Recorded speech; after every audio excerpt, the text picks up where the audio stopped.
Stock market का तमाशा के episode में आप इतने सारे तमाशे देखने वाले हैं कि आप कहेंगे कि स्टॉक मार्केट में आखिर चल क्या रहा है, लोग कर क्या रहे हैं, ट्रेडर इन्वेस्टर का दिमाग कहाँ है और ये ब्रोकर क्यों भाग रहे हैं, सेबी क्या कर रहा है और मैं क्या कर रहा हूँ। Let's get started.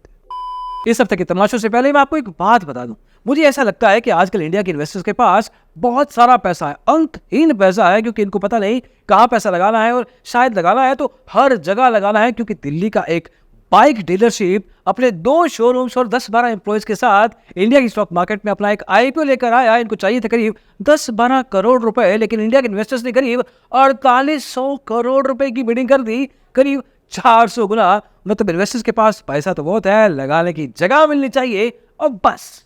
भाई अब इसमें सबसे ज्यादा इंटरेस्टिंग बात यह है कि इंस्टीट्यूशनल इन्वेस्टर्स ने इस आईपीओ में करीब 12 गुना पैसे लगाए होंगे, लेकिन हमारे रिटेल इन्वेस्टर्स ने करीब 500 गुना। मतलब अगली खबर है सेबी की तरफ से, जहां पे सेबी ने अपने हाथ खड़े कर दिए हैं। क्यों? अब आपको ये तो पता ही होगा कि सेबी भी पूरा साल कितने ही केसेस की इन्वेस्टिगेशन करती रहती है। इन्वेस्टिगेशन खत्म होने के बाद अगर सामने की पार्टी स्कैम या फ्रॉडस्टर निकलती है तो उस केस में सेबी उसके ऊपर पेनल्टी लगाता है। उससे मेरा क्या फायदा हुआ, मुझे क्या मिला? अब ऐसे ही करीब 6,781 रिकवरी सर्टिफिकेट इस साल मार्च 2024 तक इशू किए गए, लेकिन उसमें से 3,871 रिकवरी सर्टिफिकेट्स का पैसा आना अभी भी बाकी है। हालांकि उसमें से करीब 60% पैसा सहारा या पीएससीएल जैसे बड़े बड़े स्कैम्स में फंसा हुआ है, लेकिन उसके बावजूद 3,000 करोड़ रुपए से भी ज्यादा का पैसा अभी आना बाकी है।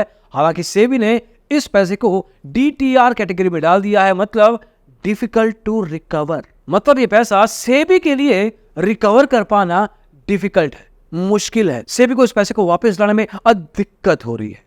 क्यों? मैं नहीं बताऊंगा।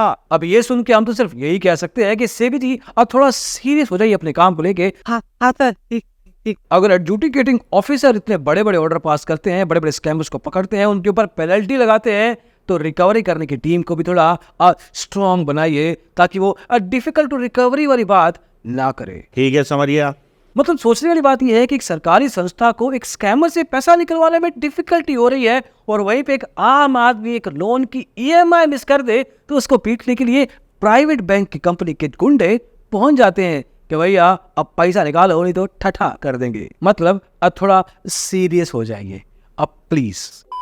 अगला तमाशा है F&O का तमाशा, जो कि काफी समय से चल रहा है, जिसमें सेबी का कहना है कि नई रेगुलेशंस आने वाली है, नई लिमिटेशंस, नई रिस्ट्रिक्शंस आने वाली है। हालांकि कुछ हफ्तों से इस बात पे खबर कुछ खास चल नहीं रही है, क्योंकि काफी कुछ और चल रहा था। लेकिन 20 अगस्त 2024 की वो टाइमलाइन जहां तक आप अपनी फीडबैक इस कंसल्टेशन पेपर पे दे सकते थे वो खत्म हो चुकी है। अगले महीने सितंबर में सेबी बोर्ड की फिर से मीटिंग होगी एंड मोस्ट लाइकली 1 अक्टूबर 2024 तक F&O के नए रेगुलेशंस एग्जीक्यूट कर दिए जाएंगे और ये वही समय होगा जब सरकार के द्वारा इंक्रीज्ड एसटीटी F&O पे लगाया जाएगा, मतलब फ्यूचर ऑप्शंस के ऊपर डबल पंच। वैसे अगर आपको ये नहीं पता है कि मैं कौन से रूल्स की बात कर रहा हूं तो इस वीडियो को चेकआउट आप खुद से कर सकते हैं, समझ में आ जाएगा पक्का। हाँ, अगला तमाशा थोड़ा सीरियस है, क्योंकि डीबी स्टॉक ब्रोकर्स नाम का एक registered SEBI registered stock broker भाग गया है इन्वेस्टर्स का करीब 7,000 करोड़ रुपया लेके। इस ब्रोकर के पूरे इंडिया में गुवाहाटी, नालबरी, हैदराबाद, बैंगलोर, मुंबई के अलावा कितने ही शहरों में ऑफिसेज हैं और इन्वेस्टर्स का कहना है कि पिछले 3 साल से ये ब्रोकर अपने इन्वेस्टर्स को कहता था कि आप हमारी कंपनी में पैसा लगाइए, मैं आपको गारंटेड रिटर्न दूंगा। मतलब महीने की 8%, क्वार्टर के 27%, 6 महीने में 54% और पूरे साल में अगर हमारे साथ पैसा लगाओगे तो आपको मिलेंगे 120%। अब ये बात तो आपको चिल्ला कर कितने ही वीडियोस में हम बता चुके हैं कि कोई भी आपको कहता है कि गारंटेड या एश्योरिटी स्टॉक मार्केट में आपको मिलेगी स्टॉक मार्केट रिटर्न्स के साथ, तो वो सबसे बड़ा स्कैमर है। लेकिन इसके बावजूद लोग इनकी बातों में आते हैं, क्योंकि वो कहते हैं कि सेबी रजिस्टर्ड है सर।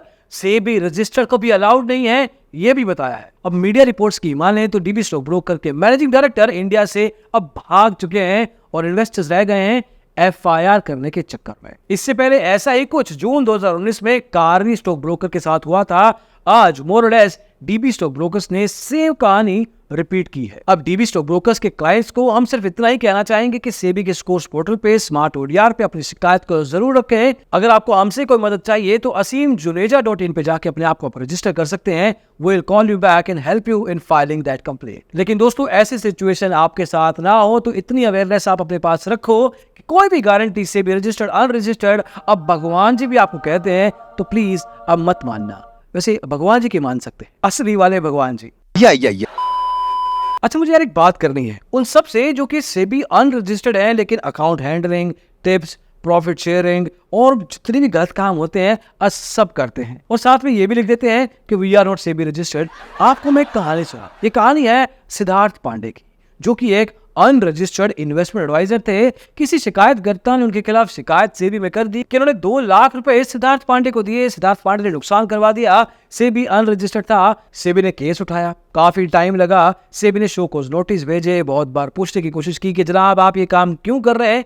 सिद्धार्थ पांडे ने कोई जवाब नहीं दिया। जिस शहर में सिद्धार्थ पांडे रहता था उस शहर की लोकल अखबार में सिद्धार्थ पांडे के खिलाफ नोटिस भी निकाला, लेकिन इसके बावजूद अब पांडे जी ने कोई जवाब नहीं दिया। तब जाके सेबी ने सिद्धार्थ पांडे का पैन कार्ड उठाया। इस पैन कार्ड नंबर के साथ जितने भी बैंक अकाउंट लिंक थे उन अकाउंट की स्टेटमेंट्स निकाली। उन अकाउंट्स में जितना भी पैसा था उस पैसे को देखा, उसकी एंट्री चेक की तो पता लगा करीब 27 लाख रुपए मिस्टर सिद्धार्थ पांडे ने ऐसे गलत काम मतलब टिप्स दे दे के कमाए हैं। फिर सेबी का ऑर्डर आया। ऑर्डर में लिखा था कि पांडे जी, जो 27 लाख रुपए आपने गलत तरीके से कमाए हैं चुपचाप अब वापस कर दीजिए और एक काम और कर दीजिए, 6 लाख रुपया 15AB 15HA रेगुलेशन के तहत आप हमें भी दे दीजिए, क्योंकि वो पैसे की पेनल्टी आपको हम लगाते हैं। मतलब एक तरीके से एक सेबी अनरजिस्टर्ड एडवाइजर की नजर से देखा जाए तो कहां पे वो 2 लाख रुपए की सेटलमेंट करके निकल सकता था, अब जाके उसको करीब 33-34 लाख रुपए देने पड़ेंगे।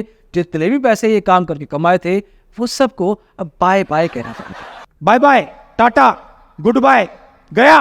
तो इस कहानी से सेबी अनरजिस्टर्ड एडवाइजर आप क्या समझे? यहाँ पे कमेंट सेक्शन में तो आप नहीं लिखोगे क्योंकि इतनी हिम्मत आप में है नहीं, लेकिन खुद अकल लगाओ। जब पकड़े जाओगे तो सारा पैसा इकट्ठा जाएगा, सड़क पे आ जाओगे, अब बांधे हो जाएंगे। इसलिए मैं कहता हूँ कि ऐसे काम करना अब बंद कर दो।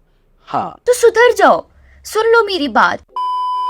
और हाँ, पुणे वालों, आपके लिए 2 खबरें हैं, एक अच्छी एक बुरी। पहले मैं आपको पूरी खबर सुनाता हूँ कि इस साल जनवरी से लेके अभी तक करीब 272 पुणे के लोगों ने 125 करोड़ रुपए का नुकसान किया है फ्रॉड और स्कैम में, जो कि आजकल चल रहे हैं ट्रेडिंग स्कैम्स के नाम से। और वैसे तो पूरे इंडिया में, लेकिन इस रिपोर्ट के अनुसार पुणे में 3 तरह के स्कैम बहुत ज्यादा हो रहे हैं। पहला टास्क स्कैम, जिसमें आपको कहा जाता है कि आप ये काम कर दीजिए, आपको बहुत सारे पैसे आएंगे। शुरुआत में आते भी हैं, पैसा देख के लोगों का लालच जग जाता है। उसके बाद इनको कहा जाता है कि इस ऐप में इन्वेस्ट कीजिए तो आपको और पैसे मिल सकते हैं। यहाँ पे लालच करके जब आप पैसा नुकसान के तौर पे बाय बाय करते हैं तो पुणे के लोगों का नंबर सबसे पहले आता है। और दूसरा डिजिटल अरेस्ट, जहां पे आपके साथ एक वीडियो कॉल की जाती है और कहा जाता है कि मुंबई पुलिस से फोन आ रहा है, आपका एक कुरियर पकड़ा गया है, अगर आपको छूटना है तो आपको इतने पैसे देने पड़ेंगे।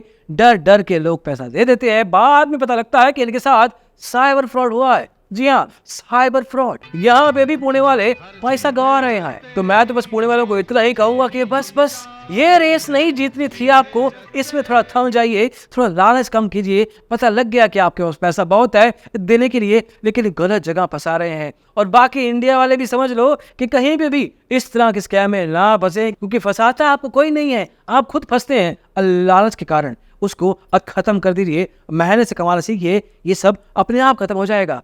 हाँ, और इस हफ्ते के स्टॉक मार्केट तमाशा में बस इतना ही। मैं खुद थक गया हूँ, इतना कुछ बोल बोल के इतना कुछ चल रहा है, लेकिन आप भी अपने हिसाब से जो भी स्टोरी आपको अच्छी लगी कमेंट सेक्शन में बता दीजिएगा, और ये भी कि आप उससे क्या सीखे और आगे चल के किस तरह से आप अपने आप को बचा के रखने वाले हैं और किस तरह से खुद मेहनत से काम करने वाले हैं। अभी के लिए स्टॉक मार्केट तमाशे में बस इतना ही। अगले एपिसोड में जल्दी मिलेंगे। इसको देखने के लिए बहुत बहुत शुक्रिया।